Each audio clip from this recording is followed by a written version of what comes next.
Welcome to the Sans Science Experience podcast, where we explore the latest and most exciting papers and preprints in science. We are so glad you're here. Before we jump into today's material, please take a moment to hit that like and subscribe button, and maybe share this deep dive with friends and family. Yeah, that simple click really supports the Sans Science Experience and helps us keep unpacking these sometimes complex ideas. Okay, so today, we're deep diving into something pretty astonishing, actually. It's research we came across that really made us stop and think. The core idea is that a father's fitness, his physical activity, isn't just for him. We're asking, can a dad's time on the treadmill, his workouts, somehow get packaged up and passed down? Right, passed down to his children, fundamentally changing their metabolism, their endurance. And all without altering the actual DNA sequence? Is that even possible? That's exactly the question. We've been digging into this really groundbreaking paper. It's Yen et al., 2025, published in Cell Metabolism, a really high-impact study. And it seems to establish a solid causal link between paternal exercise and, well, better endurance in the offspring. So our mission today is to kind of cut through the jargon and explore this. How does a father's workout literally change the biological programming of his future kids? Yeah, it's essentially epigenetic inheritance we're talking about. Traits passed on outside of the DNA code itself. Okay, let's start at the beginning. The experiment's foundation. The fathers, the F0 generation, how did they set this up? Right, so they took male mice, F0 fathers, and split them. One group was sedentary, the controls, F0 said, we'll call them. The other group, F0EE, did 8 weeks of exercise training on treadmills. Pretty standard endurance protocol. And these F0E dads, they got fitter, presumably. Oh yeah, exactly as you'd expect. Lower body weight, they could run much longer and farther, even had better bone mineral density. Classic fitness gains. Okay, that makes sense. But the real kicker comes next, right? When these fit F0 dads and the sedentary ones mated with totally normal sedentary females. Exactly. What happened to the next generation, the F1 offspring? That's where it gets wild. So what did they find? The offspring of the exercise fathers, the F1ET group, well, they showed what the paper calls intrinsic exercise adaptations. Intrinsic, meaning? Meaning these pups who never exercised themselves were just fundamentally fitter than the offspring of the sedentary dads. Get out! So when they tested them... On the treadmills, yeah. The F1 mice ran significantly longer, covered more distance. It was a big difference. Wow. They were basically born with an edge, athletically speaking. What about metabolically? Running longer is one thing, but were they more efficient? That's the key point. They were. Their post-exercise blood lactate levels were lower. Ah, okay. Less fatigue buildup. Precisely. Lower lactate means you can push harder for longer before hitting that wall. So they had genuinely better endurance capacity right from the start. And it wasn't just performance metrics, was it? Weren't there physical differences too? Body composition. Yeah, good point. They had improved body composition, more lean mass, less fat mass, and consistently higher oxygen consumption, VO2. So higher metabolism, burning more energy. Effectively, yes. Their engines were running a bit hotter, more efficiently, even when they weren't exercising. Okay, let's go deeper then. Into the muscle itself. The gastrocnemius, the calf muscle, right? If they're built for endurance, the muscle structure should reflect that. It absolutely did. There was a very clear shift in the types of muscle fibers. How so? Well, typically, sedentary muscle has more type I fibers. Those are the fast twitch, glycolytic ones, good for short bursts, but they tire out quickly because they burn sugar fast. Right, sprinter muscles. Exactly. Yeah. But these F1E offspring, they had fewer of those and more oxidative fibers. Type I, type Li, type I. The marathon runner fibers. That's a great way to put it. They rely more on fat and oxygen, much more resistant to fatigue. It's the kind of shift you see after endurance training, but these mice inherited it. Inherited the muscle type. Incredible. And endurance means mitochondria, the powerhouses. Were those different too? They were boosted. The F1 muscles showed clear signs of enhanced mitochondrial content and function. Like what specifically? Higher activity of key enzymes, succinate dehydrogenase SDH and citrate synthase, CS, both markers for mitochondrial activity. Yeah. Plus, they actually had more mitochondrial DNA. So more factories, and the factories were working better. You got it. More and better energy production capacity built in from dad's exercise. Okay. The phenotype is undeniable. Dad exercises, kid is fitter. But the huge question is how? How did they prove it wasn't just some subtle genetic thing they missed? This feels like the make or break part. It absolutely is. And they tackled this brilliantly using a really clever model involving PGC1 alpha. PGC1 alpha. Remind us what that does again. It's basically the master switch for building mitochondria. It tells the cell, hey, we need more power plants. Exercise naturally boosts PGC1 alpha. Okay, so what do they do with it? They used mice genetically engineered so that PGC1 alpha was always switched on, but only in their muscle tissue. Ah, so these FC fathers were artificially fit in their muscles, mimicking exercise effects without actually running. Exactly. They had the mitochondrial benefits baked in genetically. Now here's the crucial step. They bred these transgenic F0 PGC1 alpha males with normal wild-type females. Right. And then they looked specifically at the F1 offspring, who did not inherit that PGC1 alpha transgene. They were genetically normal in that regard. Wait, so the kids didn't get the gene responsible for the fitness boost? But they still got the fitness boost. No way. Yes. These transgene negative F1 offspring still showed superior endurance, a 14% higher peak VO2, and more mitochondria. That seals it then. The trait was acquired by the father either through exercise or the transgene and passed on somehow other than through the gene itself. Epigenetics in action. Precisely. That experiment nails the non-genetic transmission. So if it's not DNA, what's carrying this fitness memory? What's the actual package delivered by the sperm? They narrowed it down quite effectively. It wasn't DNA, and it wasn't the long RNA molecules either.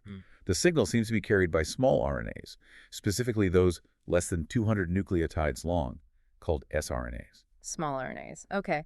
And did they prove causality? Like, could these sRNAs alone transfer the benefit? They did. This is another really elegant experiment. Ah. They collected sperm from the exercise dads, isolated just the total sRNA fraction, and microinjected only that sRNA into perfectly normal fertilized eggs from sedentary parents. And the resulting offspring? They developed the same enhanced endurance. The better metabolism, the mitochondrial boost, the whole package was transferred just by injecting the dad's exercise-induced sRNAs. That's incredible. It's like injecting a software update into the embryo. So within those sRNAs, what are the specific molecules doing the work? It looks like the key players are microRNAs, or miRNAs. These are tiny RNA snippets that don't code for proteins but act like dimmers or switches for genes.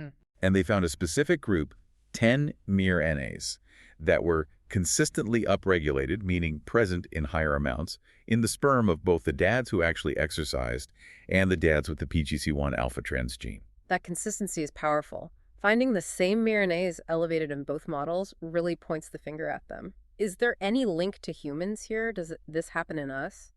Well, here's a fascinating part. 7 out of those 10 mouse miRNAs have direct counterparts. They're conserved in humans. Okay. And get this, they tested human sperm samples too.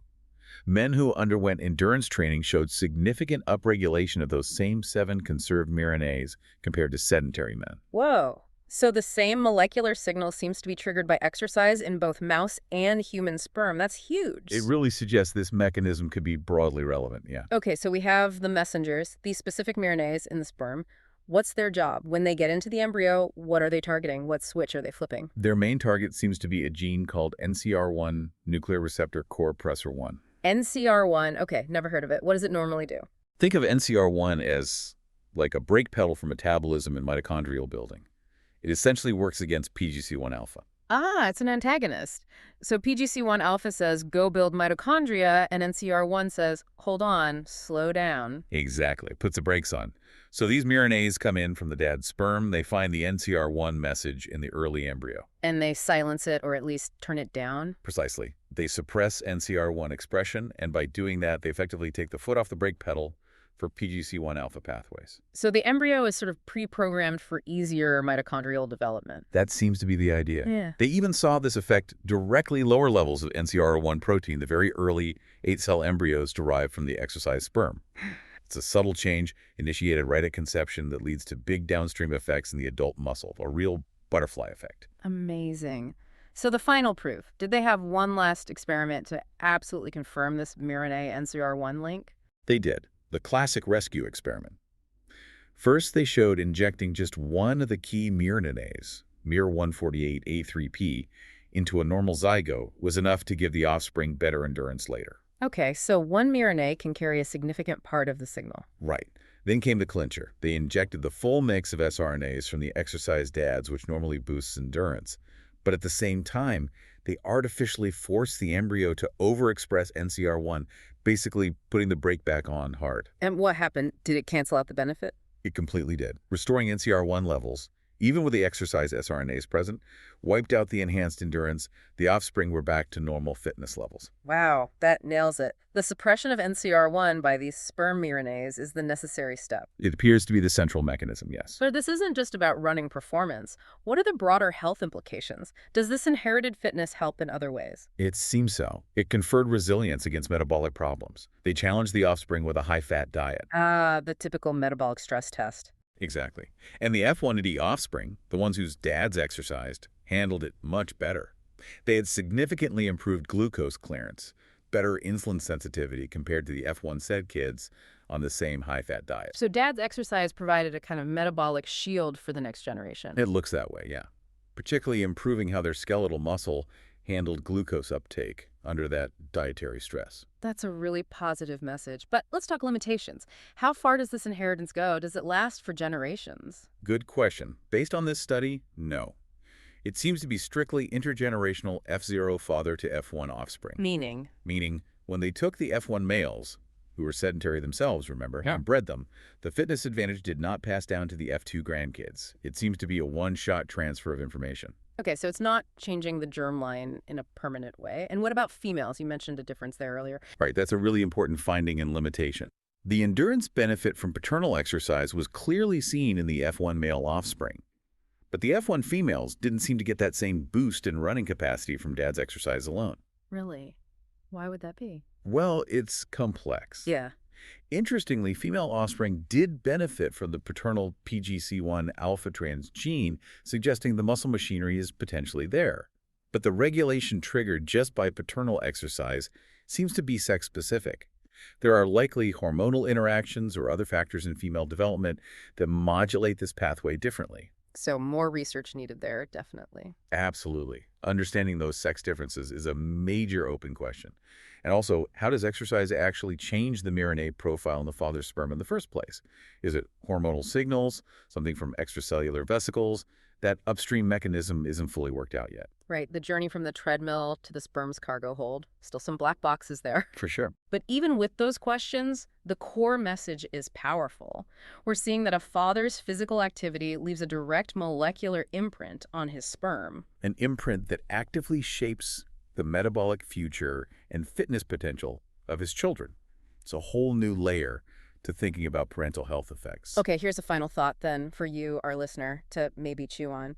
The legacy of our physical activity, it doesn't just stop with us. It seems it gets packaged into these tiny regulators, these microRNAs within sperm, and they actively program the fitness, the metabolic health of our children right from the moment of conception. That connection between lifestyle today and biology tomorrow across generations, it's really profound when you think about it. It really is.